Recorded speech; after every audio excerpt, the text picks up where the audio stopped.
All right, guys, today we are going back up to Washington to rescue stupid plane. I can't hear myself think. We're going back up to Washington to rescue the trailer I left there a week and a half ago. So I got myself a power only load that goes up to Pasco, Washington. It's a frac tank, I think. I've hauled some of those before, but some of those are weird because you need help getting the truck under it. Like they lift it up on a platform or with a skid loader or something. Not a skid loader, you need something bigger. But anyways, we're gonna be taking this beauty again. The alignment is all done now. We got the new tires, good thick steer tires. I know they look flat because it's muddy, but good thick tires. So needs a wash. It's kind of dirty. It's been sitting for a week while we did the alignment. I'm still waiting on the plates, believe it or not, which I don't know. My temporary doesn't expire for another week, so I got a week, but I don't have my plates yet, so I may get pulled in the port again. We'll see. Whatever. I got my DOT and MC on the side, so if you have that, typically the ports don't bother you too much, but yeah, the truck is kind of dirty. I need to wash it. But anyway, let's go pick up a frac tank and get to Washington.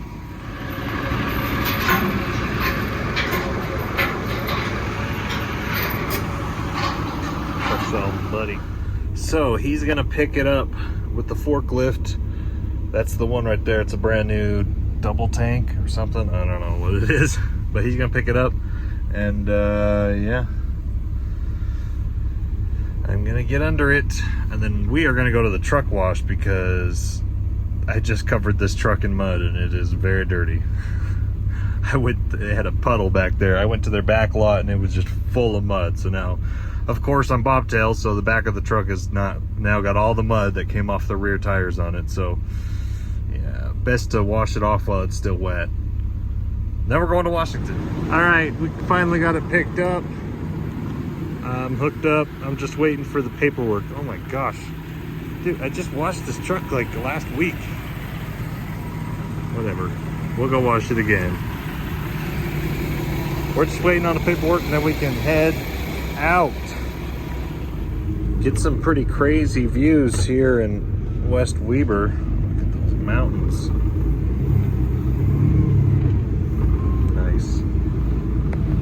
Yeah, down here in the valley, you can see the mountains off in the distance a little bit better than you can from in the city.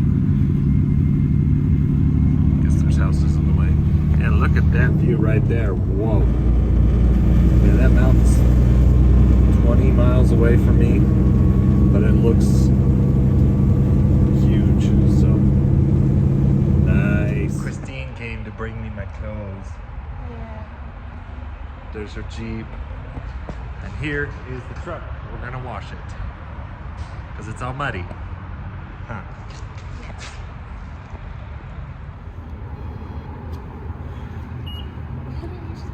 See if that worked.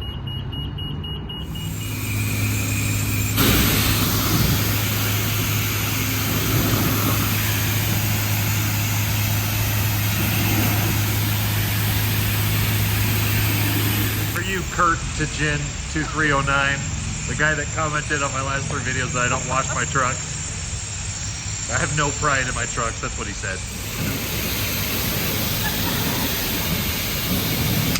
You happy now? All right, I gotta get driving. Wow. All right, we are headed to Washington. I just stopped at the port of entry in Bergen City. They just reopened this port. They just totally rebuilt the scales. I'm pretty sure that's what they did. But yeah, they did. They put a whole new scale in because northbound I-15 Brigham City Port was closed for about 6 months, and I just barely noticed that it's been open lately. So anyways, they let me through. They weren't pulling me in for anything. I just had to go pee. So let's go.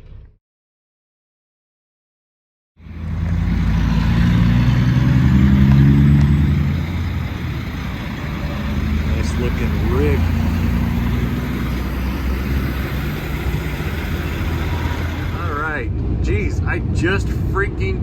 washed the windshield and wiped it off at the Flying J, and it's already dirty again. There's so many bugs. Anyways, we got the frac tank. It's kind of, it goes pretty straight, but if I turn too sharp, it bounces. But that's because it's just of how short of a trailer it is, and it being a one axle and the way that it's tilted up. But anyways, we're doing all right. I'm at 7.2 miles per gallon right now, but I did just come down the Snowville, the mountain coming through Snowville. So as soon as I get into Burley, from Burley to Boise, it's mostly flat other than King Hill and coming up onto Mountain Home. So I should be, I mean, I'm not that heavy. I'm only about 48,000 gross right now. So that's what it weighed out when I went over the scale. So hopefully I should be closer to 8.5 miles per gallon once we've been on the straightaway for a little bit. So we'll see. I'm gonna try and catch I'm gonna try and find a truck that I can convoy behind and get some wind resistance, but we shall see. Well, it happened. I'm here. They pulled me in to the port, said bring papers. I'm assuming that it's just because my license plate. Yep, that's all it was. She just wanted to see my registration. So off we go. Thanks.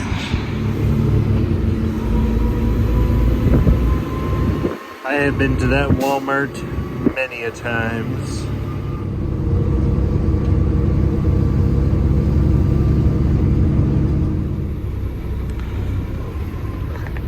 There it is.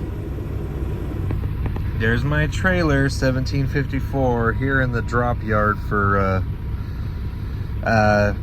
well, I left the trailer here 6 days ago, last week.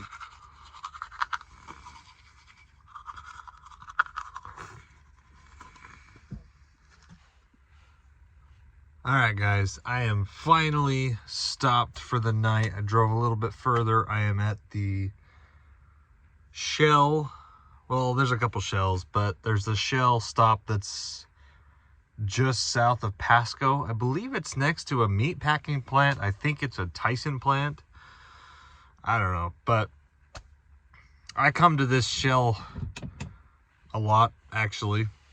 I don't know why. It's a disgusting little gas station, but they're open 24/7. Their bathroom is horrible, but there's the Love's that is just up the street, but it is currently 1:30 a.m. Here Washington time, and so the Love's would be completely full. There's no way I'd get parking right now, but they have really good fish here, so that's why I come here. They got fried fish. The only downside is being next to the meat packing plant. There's tons of bull haulers and pig haulers, so right now I'm parked next to 3 bull haulers, and it really smells bad, but it's all right. I'm gonna get some sleep. We are about 8 miles away from the delivery where I'm dropping this frac tank at, and I went and looked at my trailer, so it's ready for me to pick up tomorrow. As soon as I drop this trailer, I can go pick up my trailer and start working on my load home. Anyways, shoot, what was I gonna say? Hopefully it's not too dark and menacing. I've got my light, the light that's under, I was really digging when I was in the Kenworth T680, having the, well, it'd actually be on this side, but having my phone mounted where the microwave is, and in the Peterbilt it's opposite, so it's the driver's side. But this isn't the, let's see, our Peterbilts aren't the aero cabs, the big cabs. I mean, they are big, but it's the mid-roof style with the fin on top, the wind fin on top. So the sleeper really isn't that tall. I'm trying to block this light so that my face doesn't look black. Anyways, yeah, it's been a good day. It's been a long day because I actually woke up at 3 a.m. this morning and I took a landfill load. I recorded some of that, and that was the video, the last video that I uploaded. So I've been up for almost 24 hours, And I may or may not have falsified my logs. Don't hold it against me. But if you're hauling local, I wasn't even on my e-logs, and I'm switching trucks. So the truck that I took a garbage load in didn't have e-logs. And this truck, I have a fresh hours because my clock fully reset as I was at home for 5 days. So I got 70 hours to drive. Anyway, so it's been a long day and I'm tired, but also I'm not tired because I feel great right now. Anyways, this video, I wanted to talk about emissions, and I don't know why it's been on my mind lately, but we have done a lot of emissions work lately and it's really ticking me off. So in this video, I want to talk about a couple things that you can do to try and, sorry, I got to stop waving my hands in front of the light because then I got like shadows on my face. Emissions. So emissions are not fun. And when you've got a fleet of trucks, it's really, really hard to have a fleet of old trucks and keep them properly maintained. I don't know. With all of our trucks are 2018 or newer. They all have warranty on them.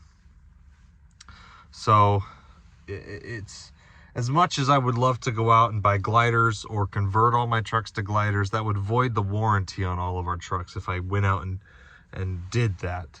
As much as I want to, because the drivers want it. Drivers want the old loud engines. They don't want e-logs. They want to be e-log exempt. Despite what anyone tells you, all of my drivers would love to drive over hours. Even though they don't, we're legal. But when you're maintaining a fleet, you really have to have newer trucks that have warranty. And it's really hard to get warranty or a good warranty on old trucks or glider trucks. So anyways, here's some tips of what I have learned on how to help stay above your emission problems, because new trucks have tons of emission problems. You don't need to hear my horror stories. Just look up on YouTube: EGR failure, DPF particulate plug, NOx sensor out, electrical shorting out, DEF quality sensor going out, you know, all these different sensors, pressure, spray sensor. There's like so many sensors that could go out. And you know, we've had a heck of a time, even with OEM dealers, the guys that are freaking working on them at the OEM shops for $200 an hour or whatever it is now. They're just as oblivious to what's really wrong with the truck as anybody else is. And, you know, all they want to do is plug it in and say, oh, your NOx sensor's bad. $3,000 job. Thank you, please. And it doesn't even fix the problem, you know? So anyways, here's what I've figured out. If you've got a truck that has, you know, over 400,000 miles ish, you're gonna wanna, so first tip, take care of your DPF filters. And what I mean by that is the big particulate filter. It's typically just under the door of the passenger side. Huge filter, that's the main filter that plugs up, and when you do a regen, that's the filter that it's burning the soot off, which that's brilliant that we trap all the soot in a little container and then the truck burns it off to spray it out. Anyways, take care of your DPF filter. That's the number one thing that I know, because that has a major impact on the engine performance. So we did 3 of them so far this year. One of them was bad, and I know they say they have to be perfect on tolerance or whatever, but one of them had a little scratch in it, so they said the filter was bad. Oh, heaven forbid. So luckily we had warranty. The warranty paid. It's like a $7,000 filter. So, you know, if you're, the cheapest thing to do is obviously take the filter off yourself, take it to an OEM shop, and for $250 they'll clean the filter out. But they'll also inspect it and make sure it's not damaged. So that's the number one thing. clean out the DPF filter when you get to 400,000 miles. Or if your truck is starting to do a lot of regenning, if it does more than 2 regens in a row and it doesn't clean it out, just take the filter off. It is not worth it to be stranded in the middle of Wyoming with a bad filter, you know. Anyways, get them. It's so cheap to just have them clean it off, put it back in, you're good. It's a little bit more if you have them take it off, because they're going to charge you like 3 hours just to take the filter off, and all it is 3 clamps. So that's the first thing. Clean out your particulate filter. Second thing is have warranty on your truck. Honestly, having an emissions warranty on your truck is more important, in my opinion, than having a transmission warranty, because a transmission is easy to fix. You know, most of the time, even if you go to an OEM shop, it's never going to be more than $7,000, maybe $8,000, depending on what kind of truck you have. But the damage that your emissions can do is far worse than a transmission going bad. Because if your DPF plugs up and your sensors are all going bad, you overpressurize the engine, you ruin your head, you ruin your emissions, you know, that the 2 systems together, that could be more than 60 grand. Anyways, so that's the second thing. Third thing, check your wiring, especially if you're in the north or areas where the winter is really bad, like where we are in Utah, because they salt the shit out of the roads during the winter. 90% of the time when you have a sensor going out on your emissions, it's a faulty wiring, in my opinion and in my experience. So yeah, if you just, it's almost better to just have them replace the harnessing for whatever component they're working on, because chances are that'll fix it. Like, there's been so many times when we've taken a truck to Peterbilt and it's like the def quality sensor, and they've replaced it twice now, but it's still not going away. Like, obviously, dude, you're an idiot. You can't replace the def quality sensor twice and have it not, you know, it's obviously not the problem. Even though that the computer is saying that's the problem, that's not the problem. The problem is that the computer is showing low voltage from that sensor, and it doesn't know that that sensor is active. So the feedback is the computer saying, I don't know what this sensor's saying. So anyways, food for thought. There's 3 tips on how to avoid emissions, and I'm going to give you a 4th tip. Don't idle your truck. As much as you can help it, do not idle your truck. We've got bunk heaters in all of our trucks. Some of them have cool APUs. But whatever you can do, do not idle your trucks, because if your truck is running at the low heat level, your emissions that come out of that, they plug up your DPF. It's not bad for your head job or your head on the engine to be running at low RPMs. So anyways, I guess that's 4 tips. Don't idle your truck. Anyways, things are good. I'm gonna wrap the video up here. We're gonna drop the tank tomorrow, get my trailer. Hopefully I can get a load home. I mean, I got all of Thursday and Friday to find a load home, or something that takes me through home so I can stop at home for the weekend, because it's my father-in-law's birthday, so I could get in trouble if I'm not home. But anyways, yeah, drive safe, guys. Don't idle your truck. Take care of your emissions. If you don't want to, just delete the truck. I'm not telling you to do it or not to do it, but it would save you a lot of headache. The only downside is you're going to avoid your warranty. So anyways, drive safe, take care of yourself, and we'll catch you in the next video.